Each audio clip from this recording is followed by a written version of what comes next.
Shalom Bapak Ibu yang dikasihi Tuhan Yesus Kristus, selamat datang dalam ibadah persekutuan doa MNC Center pada hari ini. Dan pada hari yang indah ini kita dilayani oleh Ibu Salfona Situmeang yang akan melayani kebenaran firman Tuhan.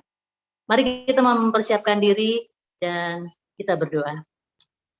Bapa kami yang ada dalam kerajaan sorga, kami mengucap syukur buat hari ini, kiranya apa yang kami buat dalam ibadah ini sungguh menyenangkan hati-Mu. Ampuni dosa dan kesalahan kami, layakkan kami untuk menyenangkan hati-Mu dalam setiap pujian teristimewa firman-Mu menguatkan kami. Doa kami juga kami doakan untuk Ibu Salfona Situmeang yang akan memberitakan kebenaran firman Tuhan. Urapan Allah ada bersama dengan hamba. Di dalam nama Yesus kami berdoa dan mengucap syukur. Amin. Kita akan mendengarkan satu pujian berikut ini.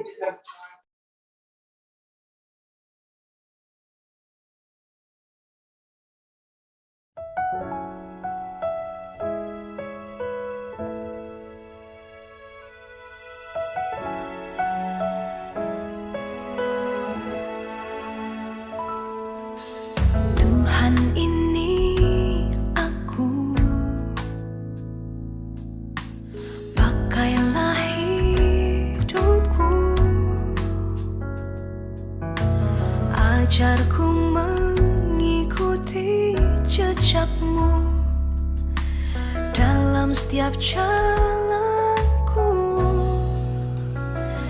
Jadikanku saksi-Mu, garam dan terang-Mu, melalui tutur kata dan perbuatanku.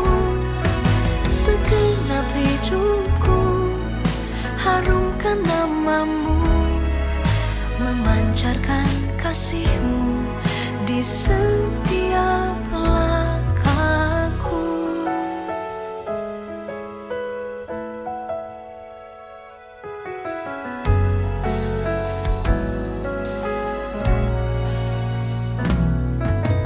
Tuhan, ini aku, pakailah hidupku, ajarku mengikuti jejak-Mu dalam setiap jalanku. Jadikanku saksi-Mu, garam dan terang-Mu, melalui tutur kata dan perbuatanku. Segenap hidupku harumkan nama-Mu, memancarkan kasih-Mu di setiap langkahku.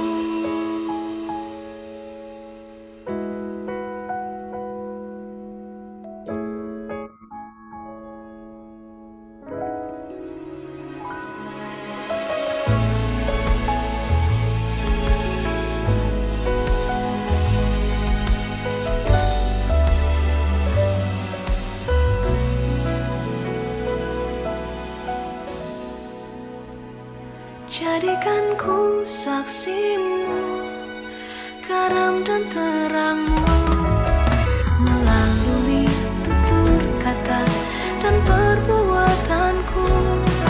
Segenap hidupku harumkan nama-Mu, memancarkan kasih-Mu di setiap langkahku.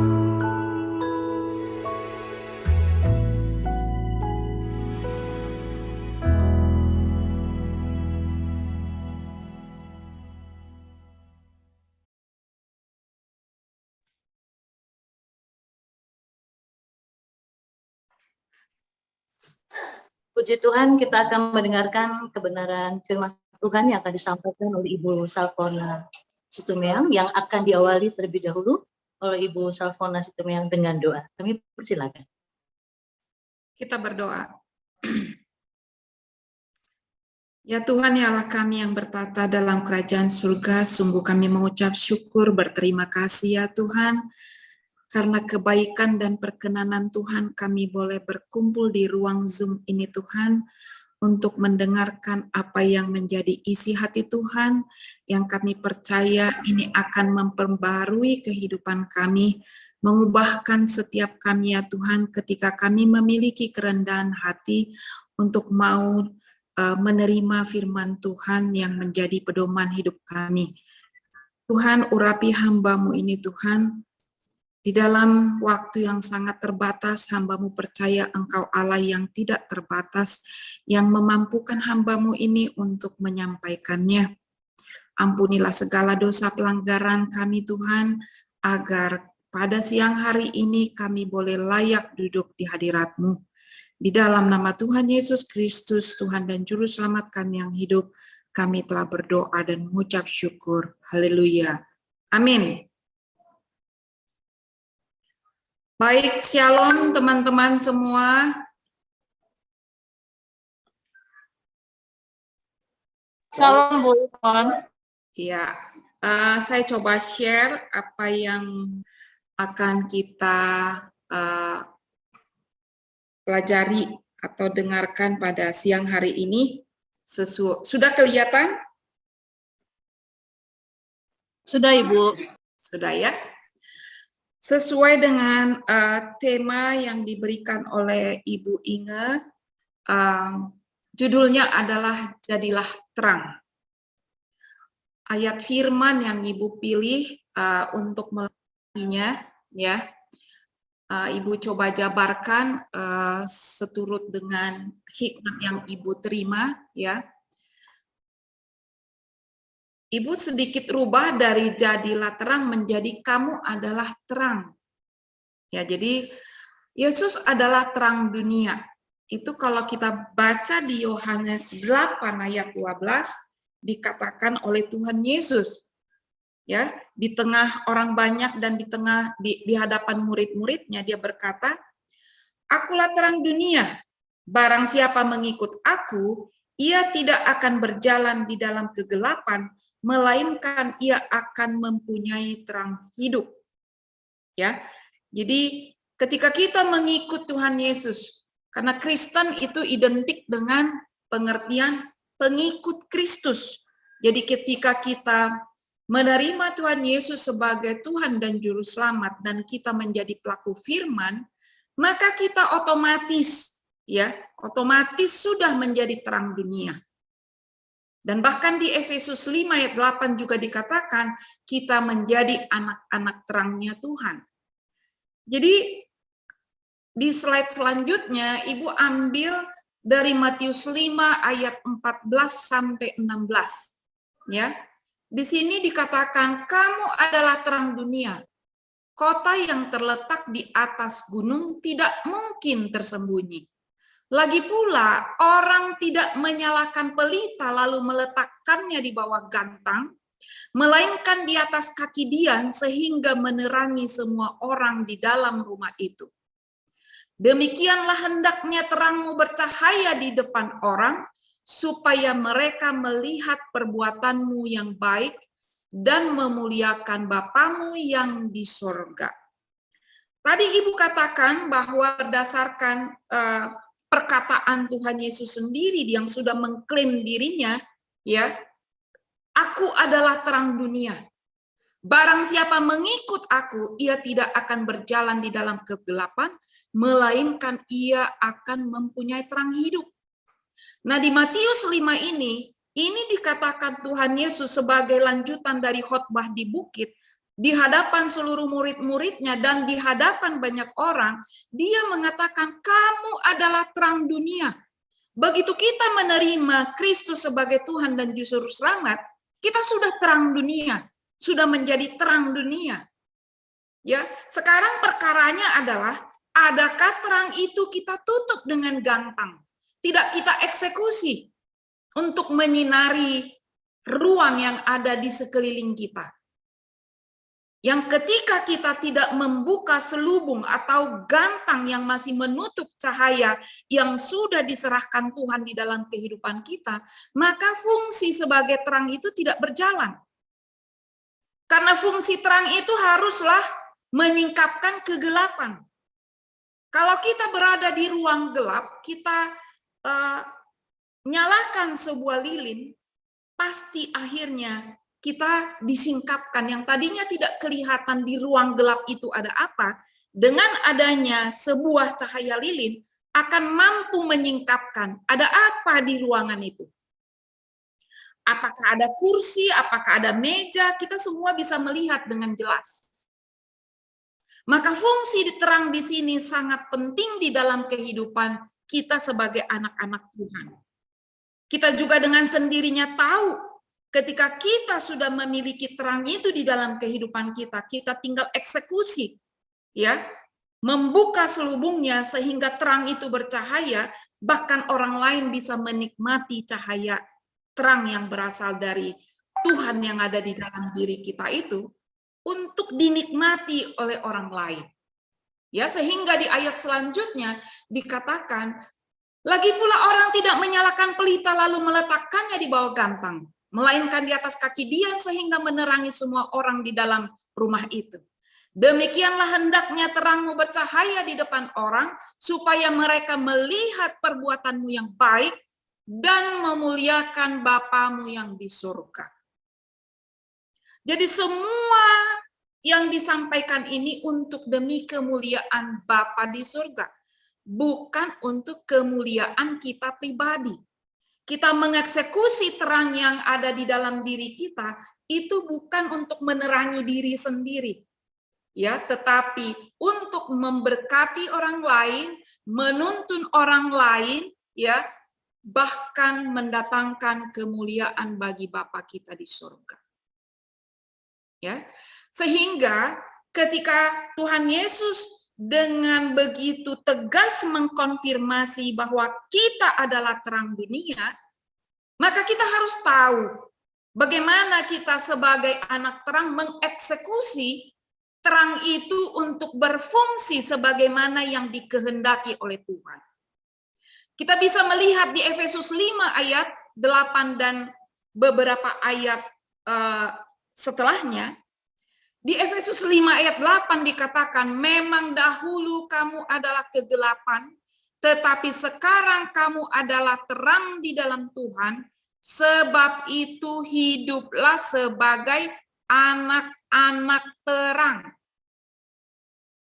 Nah, di ayat selanjutnya kita harus dengan teliti memperhatikan apa sih ciri-ciri kehidupan anak-anak terang. Ya, di ayat 9 dikatakan, di Efesus 5 ayat 9 dikatakan, karena terang hanya berbuahkan kebaikan dan keadilan dan kebenaran.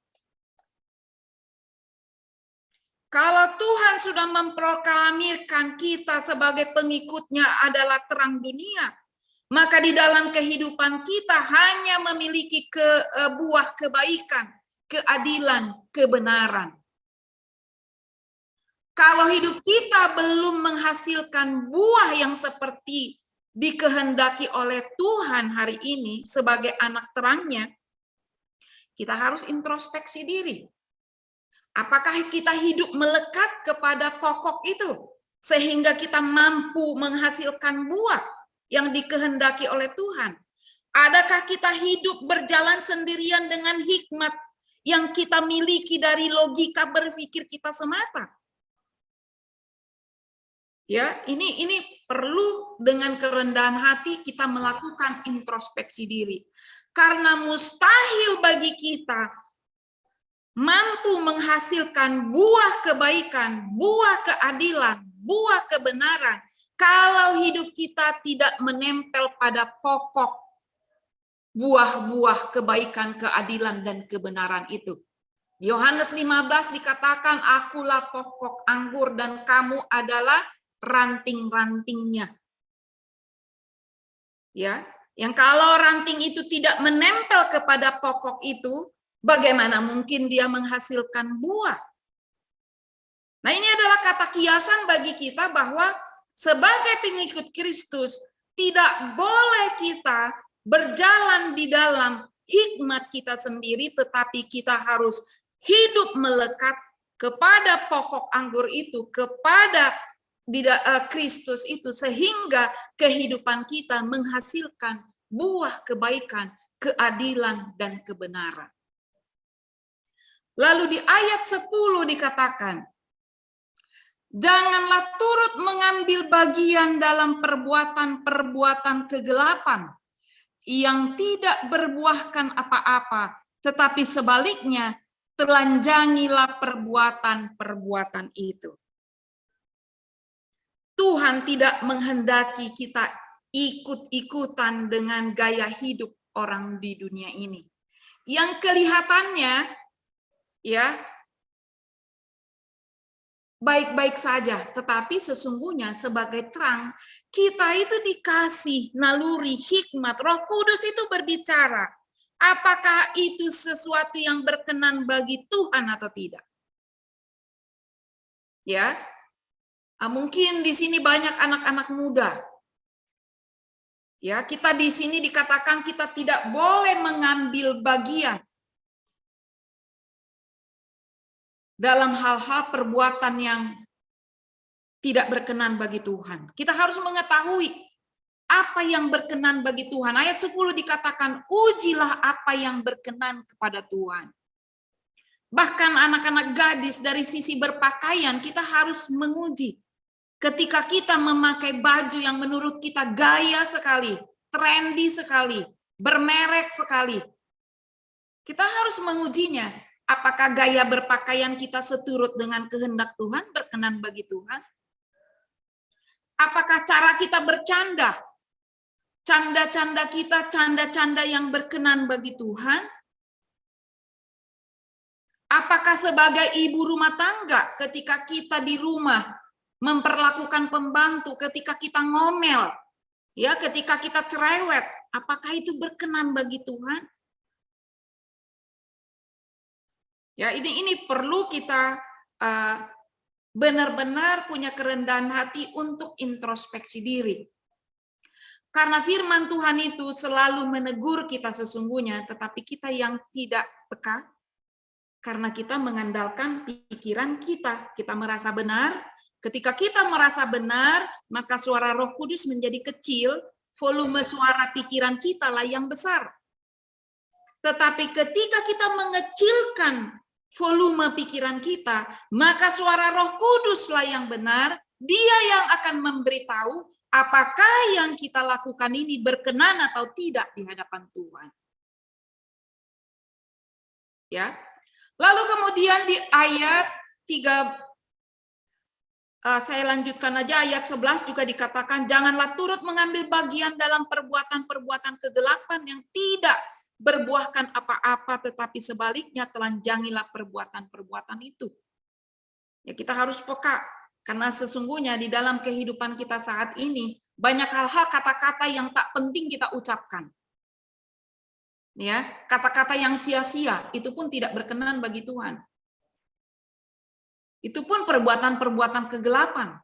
Itu pun tindakan-tindakan yang tidak berkenan bagi Tuhan. Maka sebagai anak-anak terangnya Tuhan, di dalam berpikir, karena dari pikiranlah mengalir ucapan, ya, lalu kemudian tereksekusi menjadi tindakan. Jadi sesuatu yang kita taruh di dalam pikiran kita ini sangat penting untuk kita sortir. Apa yang kita masukkan di dalam pikiran kita? Firman Tuhankah yang pagi-pagi kita dengar dan kita baca dan kita renungkan? Atau sosial media? Atau Instagram? Atau Facebook?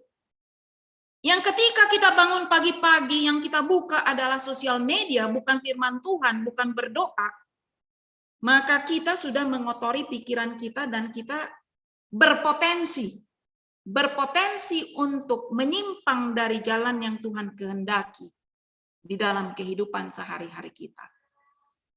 Ya, lalu di ayat 12 dikatakan, sebab menyebutkan saja pun apa yang dibuat oleh mereka di tempat-tempat tersembunyi telah memalukan. Ya, kita mengerti ini semuanya. Mengatakan sesuatu, perkataan yang sia-sia, itu memalukan. Dikatakan aja pun tidak layak. Itu maksud Tuhan. tidak layak untuk kita perkatakan. Sebagai anak terang, kita tidak layak memperkatakan sesuatu ucapan yang sia-sia. Kita harus tahu malu. Malu bahkan kita mendengar raja pun kita harus malu. Kita harus sepeka itu, dituntut oleh Tuhan, kita harus sepeka itu. Ya, lalu kemudian, tetapi segala sesuatu yang sudah ditelanjangi oleh terang itu menjadi nampak, sebab semua yang nampak adalah terang. Itulah sebabnya dikatakan, bangunlah hai kamu yang tidur dan bangkitlah dari antara orang mati, dan Kristus akan bercahaya atas kamu. Ya, di sini saya katakan kita tidak boleh menjadi batu sandungan bagi orang lain. Kita harus memperhatikan kehidupan pribadi kita. Ya, lalu kemudian di ayat 16, dan pergunakanlah waktu yang ada karena hari-hari ini adalah jahat. Mempergunakan waktu dengan bijaksana dan disiplin. Ya, saya coba menerapkan ini setiap harinya, ya, supaya tidak jatuh menjadi sandungan bagi anak buah. Sebagai pemimpin, ibu selalu berusaha keras menjadi orang yang disiplin dan menjadi panutan bagi seluruh tim yang ibu pimpin. Salah satunya adalah kalau anak buah kita masuk jam 9 harus sudah di tempat, maka ibu coba mematuhinya. Karena mustahil ibu mampu menasihati seseorang dengan powerful kalau ibu tidak melakukannya terlebih dahulu. Kalau ibu menjadi pemimpin yang tidak disiplin, rasa-rasanya kok saya di dalam menasihati anak buah juga rasanya akan ada rasa ciut. Meminta anak buah disiplin sementara saya tidak melakukannya. Ya, ini penting bagi seorang pemimpin karena saya percaya kita semua yang di ruang Zoom ini adalah pemimpin. At least kita pemimpin bagi diri kita sendiri, pemimpin di tengah-tengah keluarga kita, memimpin anak-anak kita. Kalau kita seorang kakak, memimpin adik-adik kita. Ya, ini perlu sebagai seorang karyawan kita menerapkan ini sebagai tuntutan dari firman hari ini bahwa kita adalah anak-anak terangnya Tuhan dan kita harus melakukan seturut dengan kehendak Tuhan. Apa yang menjadi syarat dari atau ciri-ciri dari anak-anak terang itu harus kita eksekusi. Tidak boleh hanya menjadi pengetahuan di dalam pikiran kita, tetapi kita gagal mengeksekusikannya di dalam kehidupan nyata kita sehari-hari. Lalu kemudian di ayat 17 juga dikatakan, sebab itu janganlah kamu bodoh, tetapi usahakanlah supaya kamu mengerti kehendak Tuhan. Tuhan mau kita juga menjadi seorang yang mau belajar. Yang belajar dari pengalaman, belajar dari pengalaman orang lain, belajar dari pengalaman diri sendiri. Ya. Tuhan mau kita juga cerdas. Tuhan mau juga kita excellent di dalam kehidupan bekerja kita. Lalu kemudian, dan janganlah kamu mabuk oleh anggur, karena anggur menimbulkan hawa nafsu, tetapi hendaklah kamu penuh dengan roh. Ya, ini juga tren saat ini, anak-anak muda saat ini sangat menyukai minuman, menjadi sesuatu kebanggaan ketika di Instagram diposting dia minum minuman yang beralkohol dan itu dengan gelas yang cukup bagus, cantik, diposting dan itu menjadi satu kebanggaan. Tidak masalah asal kita bisa mengendalikan diri di dalam takaran ukuran yang tidak sampai memabukkan. Tetapi kalau kita tidak mampu mengendalikan diri, hal ini akan menjadi yang memalukan bagi kehidupan kita. Karena ketika kita mabuk, ya, di dalamnya juga firman ini berkata bahwa kita akan cenderung melampiaskan hawa nafsu. Ya. Tuhan mau kita mampu mengendalikan diri. Ya, kita harus hati-hati, terutama anak-anak muda nih, yang ketika dunia ini menawarkan gaya hidup yang dianggap baik, yang dianggap bonafit menurut dunia ini, tetapi menurut firman Tuhan itu adalah kebodohan, maka kita harus bisa bersikap tegas untuk menjauhinya, sehingga kita tidak jatuh di dalam masalah itu, di dalam masalah yang memalukan. Ya, mungkin kita banyak melihat orang lain yang banyak minum yang memabukkan, kita sering mentertawakan, ya, tetapi kebayang tidak kalau kita yang dalam posisi yang sama dengan orang yang mabuk itu, bicara sembarangan, memperkatakan kalimat-kalimat yang tidak baik didengar, membuka rahasia, bahkan karena orang sering dikasih minum untuk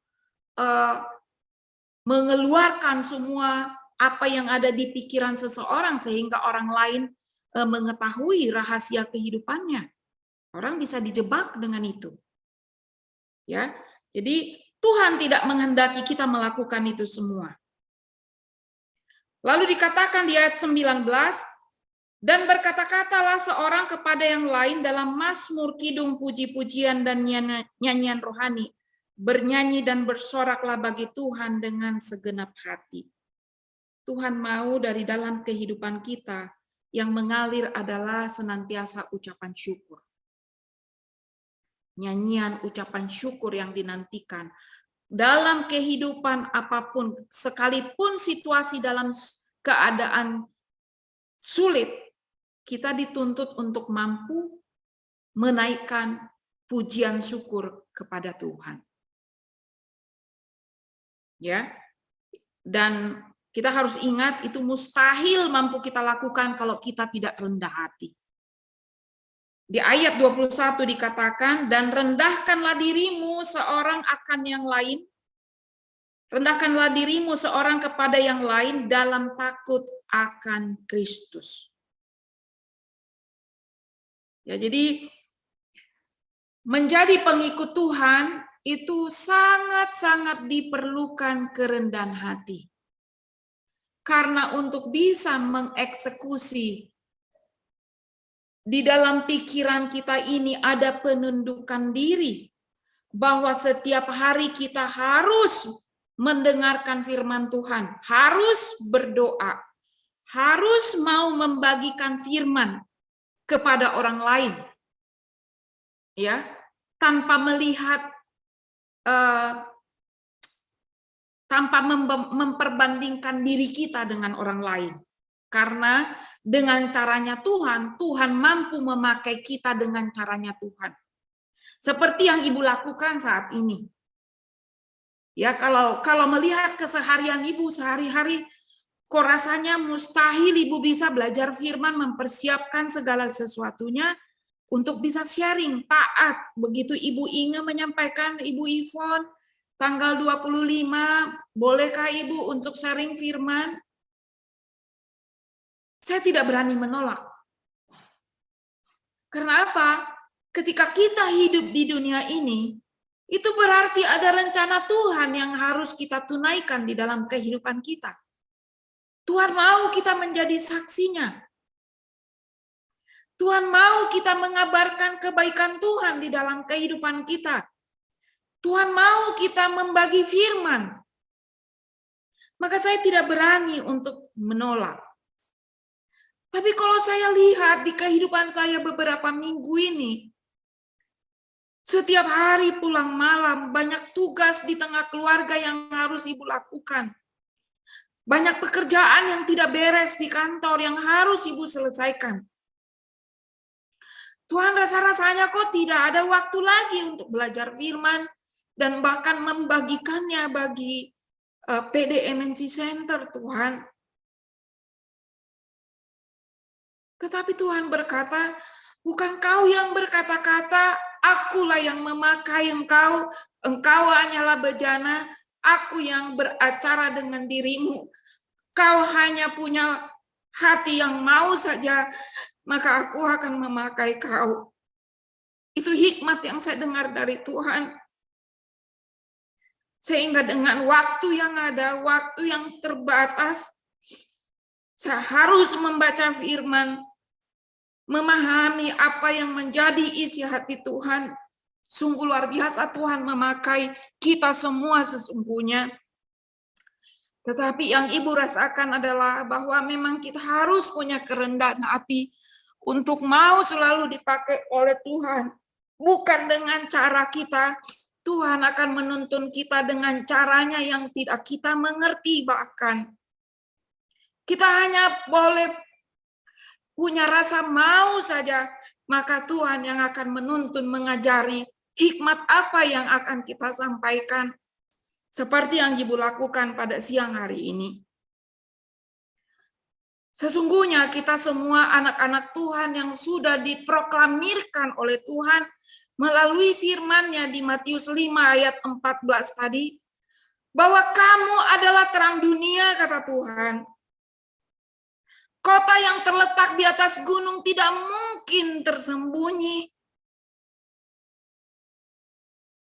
Terima kasih Tuhan, kalau Tuhan sudah memproklamirkan kita menjadi terang di dunia ini, maka hidup kita harus bercahaya. Kita harus menjadi cahaya, terutama di lingkungan terdekat kita. Baru kemudian yang jauh. Di tengah keluarga kita, di direktorat yang kita pimpin, di departemen yang kita pimpin, di bagian yang kita pimpin. Kita harus memancarkan cahaya itu. Orang lain harus menikmati cahaya itu. Orang lain harus tahu kebenaran itu. Melalui kehidupan kita ada teladan hidup yang akan dilihat oleh orang lain. Itulah yang dikehendaki oleh Tuhan. Lalu konsekuensi dari anak-anak terang. Kalau kita melihat kehidupan murid-murid Tuhan Yesus, mereka semua adalah orang-orang yang biasa, seorang nelayan, dipakai oleh Tuhan untuk menjadi penginjil. Konsekuensinya apa? Bagi mereka yang menerima Tuhan Yesus sebagai Kristus, mereka sangat dihormati. Mereka diperhatikan sebagai pemberita Injil. Apakah semuanya menerima dengan baik? Tentu tidak. Akan selalu ada yang membenci. Akan selalu ada yang iri hati. Akan selalu ada yang mencela. Akan selalu ada yang berusaha menjatuhkan kita. Namun percayalah, sesulit apapun kehidupan kita sebagai anak-anak terangnya Tuhan, Tuhan berjanji memberikan kekuatan, kesabaran, kemampuan untuk mengatasi semua proses yang harus kita jalani.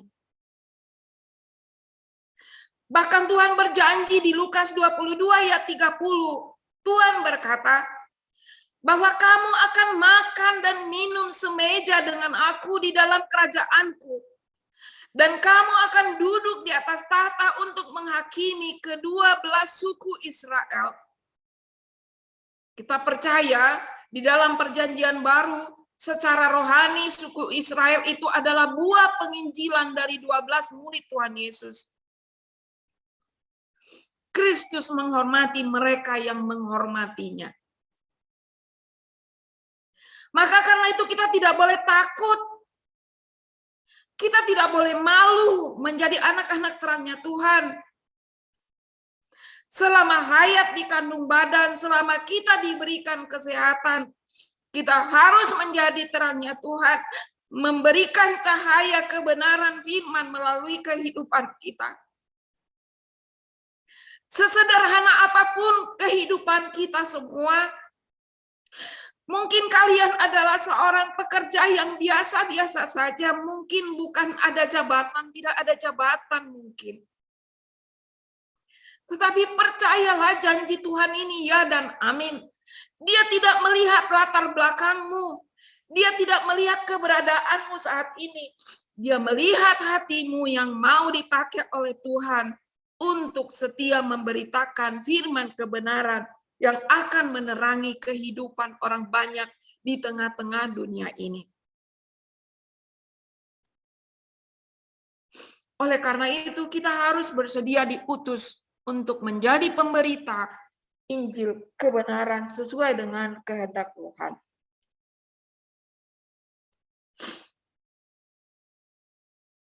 Mohon maaf ya, saya kalau bagi firman saya suka sedih, saya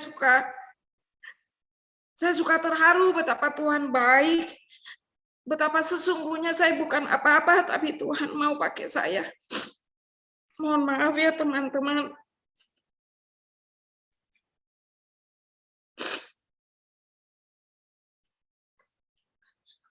Yang menjadi kesimpulan adalah satu,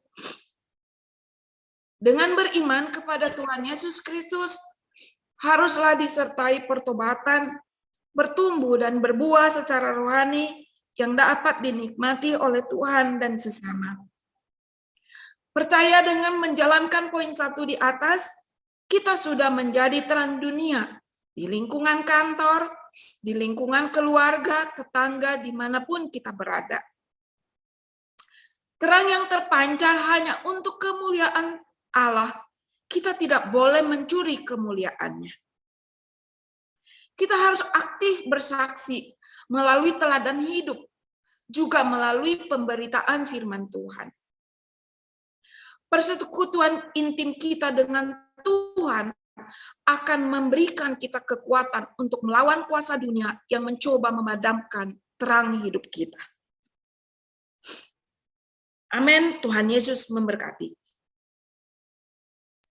Kita berdoa. Tuhan Allah Bapa di surga, hamba-Mu sudah menyampaikan apa yang menjadi isi hati-Mu ya Tuhan. Terima kasih, aku sungguh mengucap syukur Tuhan karena Engkau memakai hamba-Mu yang tidak ada apa-apanya ini ya Tuhan untuk memberitakan kebenaran firman-Mu. Biarlah firman ini boleh masuk di dalam hati kami semua yang mendengar, sehingga benih firman ini boleh tumbuh subur di hati kami, mengubahkan hati kami, memperbaharui kehidupan kami, sehingga hidup kami tidak sama lagi dengan kemarin. Ada pembaharuan kehidupan karena firman-Mu yang bekerja ya Tuhan. Terima kasih untuk hikmat yang Kau berikan. Terima kasih untuk kepercayaan yang Tuhan berikan di dalam diri hamba-Mu ini. Biarlah kami semua diberkati oleh firman-Mu dan mengubahkan kami. Ampuni kami semua Tuhan jika kami kurang bersungguh-sungguh mengeksekusi kehidupan kami menjadi anak-anak terang-Mu. Kami mau berubah Tuhan, kami mau sekecil apapun terang yang ada di dalam kehidupan kami saat ini Tuhan, kami mau mengeksekusikannya. Biarlah Engkau menikmati kehidupan kami Tuhan, terlebih sesama kami di dunia ini boleh menikmatinya melalui kehidupan kami, melalui terang cahaya yang ada di dalam diri kami yang telah Kau berikan melalui kematian dan kebangkitan-Mu ya Tuhan. Ampunilah segala dosa pelanggaran kami ya Tuhan, agar kami boleh layak di hadapan-Mu. Di dalam nama-Mu yang kudus Tuhan Yesus kami telah berdoa dan mengucap syukur. Haleluya. Amin. Puji Tuhan Ibu Ivon, terima kasih banyak buat kebenaran firman Tuhan yang menguatkan kita pada siang hari ini. Di akhir minggu dari bulan Maret ini kita mendapatkan pencerahan bagaimana menjadi terang. Terima kasih Bu Ivon, Tuhan memberkati dimanapun Ibu melayani, baik dalam pekerjaan maupun pelayanan dimanapun. Terima kasih banyak Bu, sudah menguatkan banget. Baik, Bapak Ibu, teman-teman sekalian, kita akan memberikan persembahan. Mari kita berdoa. Kekuatan telah kami terima ya Bapa dari firman-Mu yang sangat menyentuh kami dan menguatkan kami untuk menjadi terang. Semakin hari kami menjadi terang dimanapun kami berada. Tiba saatnya kami akan memberikan korban persembahan. Ajar kami ya Bapa, memberi yang terbaik bagi nama Tuhan. Di dalam nama Yesus kami berdoa dan mengucap syukur. Amin. Baik, sambil nanti sebentar QRIS akan ditampilkan.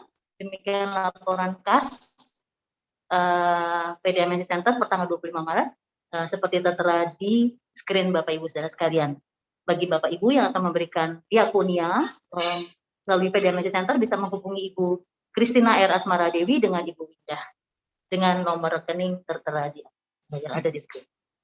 Next. Ya, ini QRIS untuk persembahan Bapak Ibu, silakan dipersiapkan. Kami akan memberikan waktu bagi Bapak Ibu untuk segera mengaktifkan QRIS untuk screenshot QRIS dari Motion Pay di bawah.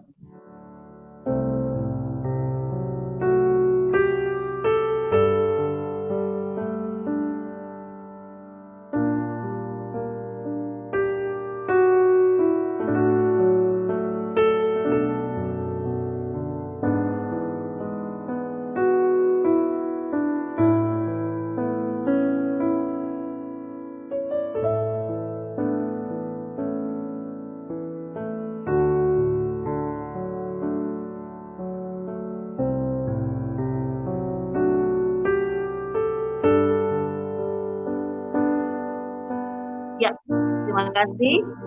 QRIS telah selesai di screenshot. Tuhan memberkati persembahan Bapak Ibu saudara sekalian. Kita akan menaikkan doa syafaat yang akan dibawakan oleh Bapak Pastor Stefan Rajaratnam. Kami persilakan. Shalom everybody, let's pray. Thank you, Father. Thank you, Lord Jesus. Thank you, Holy Spirit. Thank you for your presence with us, Lord. We know you promise, Lord, that you will be with us when we 2 or 3 are gathered in your name. Thank you, Lord, with this grace that even in our working place, Lord, we can worship you, we can listen to your word.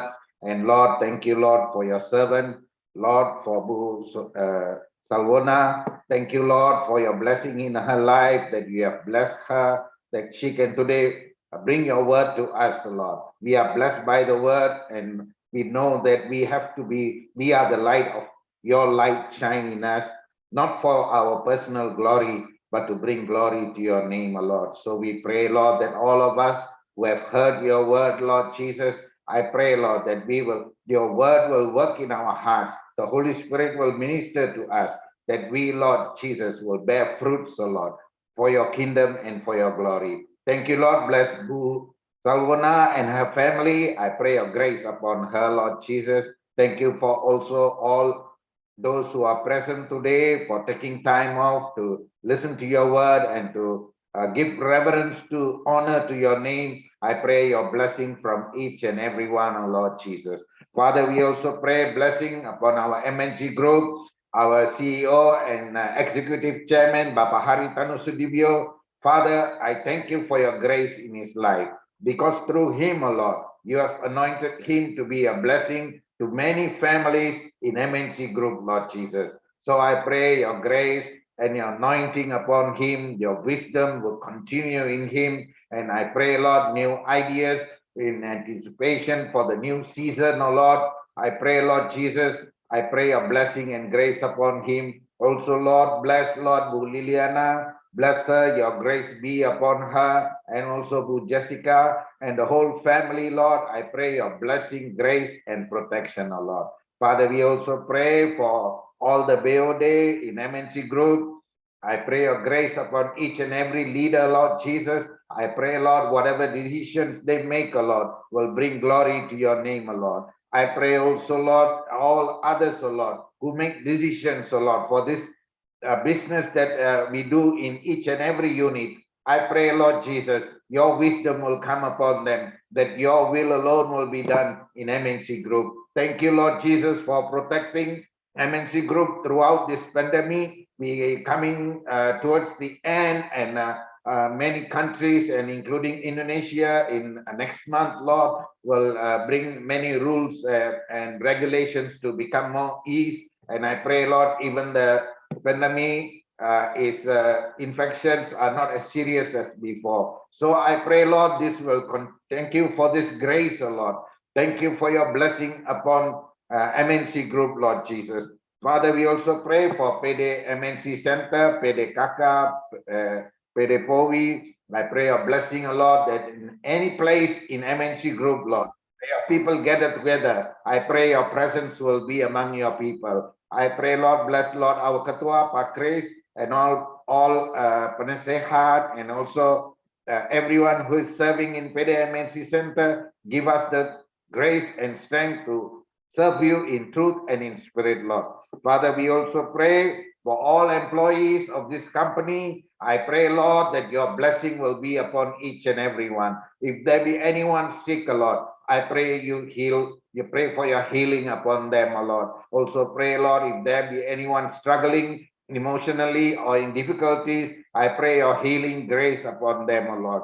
Thank you, Father. We also want to pray, Lord, for our city, Jakarta. Bless our governor, Bapak Anies Baswedan. I thank you, Lord, for all the facilities we have in the city. I pray, Lord Jesus, your grace be upon this city. We also pray, Lord, for our President, Bapak Jokowi. I pray, Lord, thank you for giving an awesome president to us and also many years of peace in this nation. We thank you. It's all because of your grace and love for our nation, Lord. I pray also for our Vice President, Bapak Mahfud Amin, and also, Lord, all the ministers, Bupati, Wali Kota, governors, and also all the anggota DPR, MPR, and all those who have political influence. I pray for unity in this nation, and I pray, Lord, that your word will continue to be spoken in this nation freely. I pray for all churches, Lord, and pastors. I pray, Lord, there will be a mighty revival. Thank you, Lord, until today, your grace upon our nation, Indonesia, Lord. I pray also, Lord, for people who are suffering in Ukraine. I pray, Lord Jesus, for your conviction in hearts, O Lord. I pray, Lord Jesus, that ceasefire will come soon and people will be delivered from their pain and suffering, O Lord. We thank you, Lord, for this time of prayer. We give you all glory and honor. In Jesus' name we pray, Father. Amen. Bu, Ibu Ivan bawa kita dalam doa berkat. Kami persilakan. Ya, kita berdoa. Tuhan memberkati dan melindungi kita. Tuhan menyinari kita dengan wajah-Nya dan memberi kita kasih karunia.